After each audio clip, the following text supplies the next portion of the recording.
Tenemos el gran gusto de recibir a Roberto Balaguer, psicólogo, experto, como decían, entre otras cuestiones, en estas nuevas tecnologías. Si bien los últimos casos que estremecieron a nuestro país respecto a crímenes contra niñas, niños, no tienen que ver específicamente con vínculos que se generan a través de las redes sociales, es un tema que los adultos debemos prestar muchísima atención. Por eso nos parece oportuno charlar con Roberto. Buenos días, ¿cómo estás? Hola, ¿qué tal? Bueno, recién suele hacer una introducción que es clara, ¿no? Hoy en día, a través de redes sociales, de juegos masivos, los más pequeños están vinculados con el mundo. Muchas veces hasta eludiendo el control que podemos ejercer los padres y contactándose con gente que muy bien camuflada los seducen, los engañan y los van atrapando, ¿no? Sí, sí. Digamos, una de las cosas que hay que tener en cuenta es que antes, cuando un adulto se acercaba a un grupo de niños que estaba jugando, era visible, o sea, era notorio, se veía en la vereda, en la calle, en el parque, ¿no? Eso, de hecho, cuando sucede, cuando alguien deambula en un auto o a pie o en una moto, la gente lo percibe. En el caso de las redes sociales, eso es invisible. Pero cuando yo era chico, no aceptes un caramelo de nadie. De un desconocido. Claro. Y además había otros adultos que de alguna manera estaban también ejerciendo una suerte de control parental extendido, ¿verdad? Eso hoy en las redes sociales no sucede. Entonces, claramente una diferencia es que estas personas pueden camuflarse a través de una identidad infantil, pero además su propia psiquis tiene un lado que es infantil, que es adolescente. Entonces, perfectamente pueden entender, manejarse, hablar y generar un vínculo con estos pibes, con estas chiquilinas, como si fueran realmente adolescentes, porque una parte de su mente funciona de esa manera, ¿no? Entonces, claro, acá pasamos a, bueno, ¿quiénes son, digamos, sujetos que son vulnerables o no a eso? Evidentemente, cuando hay una vulnerabilidad emocional, cuando hay chicos que están en determinadas situaciones que requieren una atención más importante, que están necesitados de afecto, estos sujetos son, digamos, son expertos en generar vínculos de confianza, ¿no? Decirle, fulanita, ¿no? Como vos que sos tan linda o vos que sos un chiquilín que tiene tantas virtudes, en tu casa no lo ven, ¿no? Qué bueno que nos conocimos, qué bueno que nos encontramos. Y eso, para aquel que está, digamos, vulnerable, lo seduce, porque le está tocando esa fibra, digamos, narcisista, de valoración que todos necesitamos, y aquellos que son vulnerables mucho más. Pero, digamos, pero no queda sujeto solo a eso, o sea, cualquier chiquilín puede caer, como veíamos en este spot de UNICEF, cualquier chiquilín le gusta el dulce, cualquier chiquilín le atrae, digamos, a hacer nuevos amigos, a hacer amigos que sean simpáticos. El tema es que hay que conversar sobre esto, porque controlar en las redes cada vez se ha vuelto más difícil. Yo antes te podía decir, mirá, en Facebook podés hacerte amigo, controlar, pero ¿qué te voy a decir? Que tengas Snapchat, que tengas Instagram. Digo, va demasiado rápido, además. Va demasiado los cambios rápido y no tiene que ver con cómo somos como adultos. Entonces, lo que hay que hacer es generar conversación. Yo lo vengo diciendo hace años, no se puede controlar. Llega un punto donde, digamos, los chicos en tu casa, en el celular, y a partir de lo móvil, eso cambió mucho más. Porque antes vos podías decir, bueno, yo tengo la computadora ahí y la controlo el historial, veo lo que hacen. Pero cuando tenés un dispositivo móvil, que cada vez se entrega más tempranamente, hace 15 años se entregaba a los 18 años, hoy tenés niños de 3, 4, 5 años que tienen su celular. ¿Aconsejás una edad para que un niño en realidad la edad es cultural, porque, digamos, vos fíjate que hace 15 años los celulares se entregaban como un hito de pasaje a la adultez, era a los 18 años, esa era la edad. Entonces la edad es una edad cultural que va cambiando. Hoy lo que yo te puedo decir es que a partir de la adolescencia, digamos, a partir de los 12 años más o menos, en Uruguay arriba del 90% de los niños tienen celular, en cualquier contexto socioeconómico, no importa el quintil de riqueza. Y además, digamos, las vinculaciones sociales, la forma de estar en el mundo están atravesadas por las redes sociales. Entonces, si no estás, muchas veces quedás afuera. Pero me interesaría hacer alguna precisión con respecto a lo que se habló antes, porque me parece que tan importante como las redes es entender algunas otras cosas. Digamos que pedófilo no es igual a pederasta. Es decir, esto es una primera distinción que tenemos que hacer. Pederasta es aquel que lleva a cabo, ¿verdad?, sus fantasías pedófilas, las lleva a cabo. Esos son los que están en la cárcel. Esos son los que de repente la justicia actúa sobre ellos. Pero hay muchos otros que viven, digamos, con esas fantasías y que incluso muchos de ellos se suicidan y muchos de ellos no tienen a quién recurrir, porque tampoco existen terapias para ello. Y, digamos, y cuando empiezan, digamos, esos impulsos pedófilos, empiezan en la adolescencia.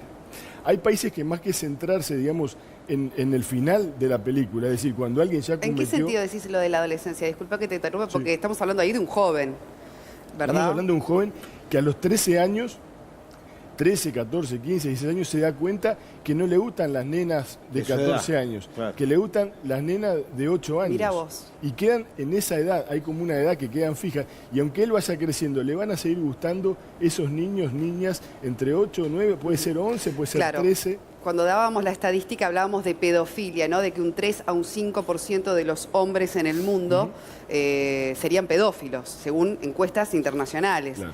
que Ser tendrían pedófilo- esa atracción. Exactamente. pederasta. Pero pueden vivir sin concretar, Sí, digamos. claro, muchísimo. Pero sí quizás el consumo de lo que es en Internet, por ejemplo. Claro, podría ser eso, pero digamos, pero lo peor es que mucha de esa gente, en realidad, o sea, vos también dentro de ellos tenés categorías. Tenés gente que, digamos, que ya cuando pasa a ser pederasta, hasta justifica. Esos casos Pero el son... consumo de pornografía infantil. El consumo de pornografía infantil Que es un delito. muchas veces, bueno, sí, es un delito, no el consumo, digamos, no llevar queda, a cabo, digamos, no. lo que es un delito es generar contenido contenido infantil. pornográfico, ¿verdad? Quienes, digamos, suelen visitar esos sitios, generalmente son controlados por delitos informáticos, se sabe quiénes son. Pero, digamos, hay toda una cantidad de gente que, digamos, no quiere cometer eso, porque es una, digamos, aún no se sabe bien cuáles son las causas, y no son causas ambientales, no hay una correlación Claro. entre abuso Ahora, sexual y pedofilia. Pero vos decías que puede despertarse temprano en la vida de una persona. A los 14 darte cuenta que te atrae una niña, un niño de 8 años, de 7 años. Atacado en ese momento, tratado en ese momento. ¿No es Es que una no hay- conducta que se puede modificar? Claro, el problema es cómo consultan esas personas, ¿no? Porque, digamos, lo que nosotros deberíamos hacer siempre es trabajar en prevención primaria, Claro. no con los que ya, digamos, delinquieron, sino con aquellos que potencialmente pueden hacerlo, que son muchos más que estos. Entonces, estos sujetos en algunos países, por ejemplo en Alemania, en Canadá, se está trabajando en programas que tienen cierto grado de anonimato para que las personas se animen, digamos, comentarlo, a consultar, y es un gran alivio. Y hay terapias conductuales a posteriori que ayudan a que no pasen de pedófilos a pederastas, que es en realidad lo que más nos importa, Claro. digamos, que no haya un daño, porque, digamos, la persona tiene que convivir con esa mente que muchas veces la siente muy insana, porque son sujetos a veces muy normales. O sea, no estamos Sí, sí, hablando son de que tienen monstruos, una vida que normal tienen totalmente. una gran disociación por momentos donde tienen, digamos, una vida profesional, normal, hasta tiene su propia familia y tienen ese otro lado, ¿verdad?, que en determinados momentos se despierta. Bien, ahora, volviendo al tema de las redes sociales, del uso de la tecnología, de los celulares, tú referías también los últimos días a un fenómeno que, claro, muchos se hacen pasar, estos adultos peligrosos, por jóvenes, por niños, ¿no? Es decir, el niño piensa, o la niña que está hablando con otro niño. Exacto, exacto. Hasta que se concreta, por ejemplo, un encuentro finalmente, ¿no? Jamás Tienen encontrarse- modalidades de engaño muy sofisticadas. Muy sofisticadas, muy lentas, con mucha, digamos, sin ninguna urgencia, o sea, van generando ese vínculo. Lo que van generando es un vínculo especial. De confianza. Y que dicen, pero además una pauta, digamos, que está bueno que los chiquilines sepan, es decirle, muchas veces ese tipo de vínculos implica el secreto. Le dicen, Ahí está, le porque dicen, esas son las "Mirá, cosas que tenemos yo, que hablar con nuestros Federico, hijos con ¿no? eso". Vos que sos un nene, igual de la misma edad, pero vos sos así y asá, vos no le cuentes, ¿no?, a Soledad, porque Soledad no te va a entender, muchos adultos no nos entienden, ¿no?, lo que son estas amistades. Y claro, y ahí hay como el niño o la niña se siente tironeado entre contarle a los padres, que es lo que siempre, digamos, recibió muchas veces como educación, como decir, bueno, yo es lo que tengo que hacer, y entre continuar esta amistad que le brinda elementos que le hacen sentir bien, Claro. ¿no? Entonces, esa disyuntiva, nosotros lo que tenemos que decirle a los chiquilines es que bajo ningún concepto se vayan a encontrar ni con alguien que crean que es el mejor amigo del mundo, pero que capaz que termina siendo, pero que está bueno que sea acompañado por un adulto. O sea, Porque- si van con un adulto a y a encontrarse. un lugar público y con un adulto, ¿verdad? Siempre. Y que siempre. incluso siempre mantengan o se mantengan en comunicación con los padres a la hora de los vínculos que están generando a través de las redes. Exacto, sí. Claro, Hay pero un sobre video muy todo bueno. poder explicarles eso, ¿no? Si hay un otro que se está comunicando contigo, ¿no? Cuando hablamos con nuestros hijos, y te está pidiendo, está insistiendo en eso de que sea reservado, que sea secreto, que sea... Ese punto es clave. Eso es una alarma. Ese punto es clave. Cuando te dice, esto mejor no le cuentes, ¿no? O sea, que no dice explícitamente, no está bueno que los demás sepan. No, te dicen, no, porque no nos van a entender, porque a veces los adultos no entienden ese tipo de amistad. ¿Manejás datos de cantidad de casos que se hayan dado aquí en nuestro país?